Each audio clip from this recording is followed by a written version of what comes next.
Halo semuanya, kembali lagi di channel HMTI ITERA. Kali ini kita akan membahas mata kuliah di semester 4, yaitu Ekonomi Teknik. Ekonomi teknik merupakan disiplin ilmu yang berkaitan dengan aspek-aspek ekonomi dalam teknik, yang terdiri dari evaluasi sistematis dari biaya-biaya dan manfaat-manfaat usulan proyek-proyek teknik.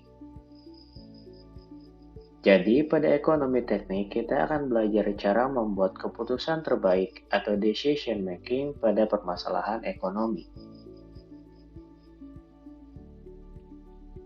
Berikut merupakan contoh permasalahan pada ekonomi. Konsep bunga. Secara singkat, bunga merupakan imbal jasa yang diberikan atas peminjaman uang. Ada dua jenis bunga yang sering digunakan dalam ekonomi, yaitu simple interest dan juga compound interest. Simple interest yaitu bunga yang dibayarkan hanya terhadap pinjaman pokok saja, jadi tanpa ada efek pemajemukan. Sedangkan pada compound interest, bunganya memiliki efek pemajemukan, atau biasa disebut dengan bunga yang berbunga. Lalu, apa bedanya? Mari kita lihat contoh berikut. Misalnya, jika saya melakukan peminjaman sebesar $10.000 dengan bunga 5% per tahun, maka berapa yang harus saya bayarkan pada tahun ke-40? Jika menggunakan simple interest, uang yang harus saya bayarkan ialah $30.000. Sedangkan jika menggunakan compound, uang yang harus saya bayarkan ialah $70.399. Jumlah yang lebih tinggi pada compound interest disebabkan karena pada setiap tahun bunganya terus berbunga, sehingga jumlah utangnya terus berlipat dari tahun ke tahun. Jika direpresentasikan dengan kurva, maka akan terlihat seperti ini. Kemudian, kita akan membahas konsep value time of money. Value time of money merupakan sebuah konsep di mana nilai uang akan terus berubah-ubah dari waktu ke waktu. Misalnya, jika seorang pengusaha mendapat $1.000 sekarang, ia dapat menginvestasikan uang tersebut dan bisa mendapatkan uang yang lebih besar di masa mendatang.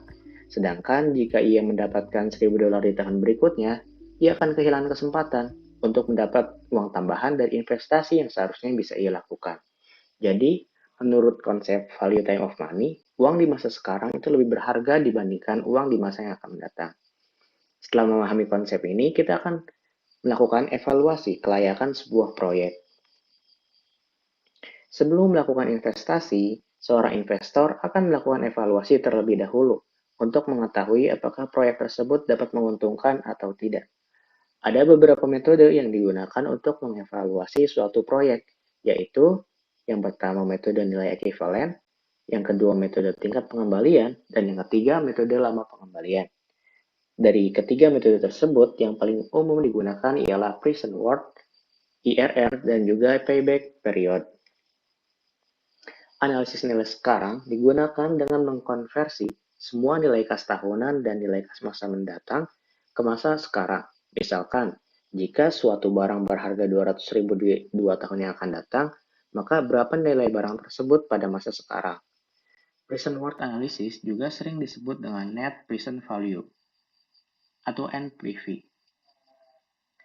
IRR atau Internal Rate of Return merupakan indikator tingkat efisiensi dari sebuah investasi.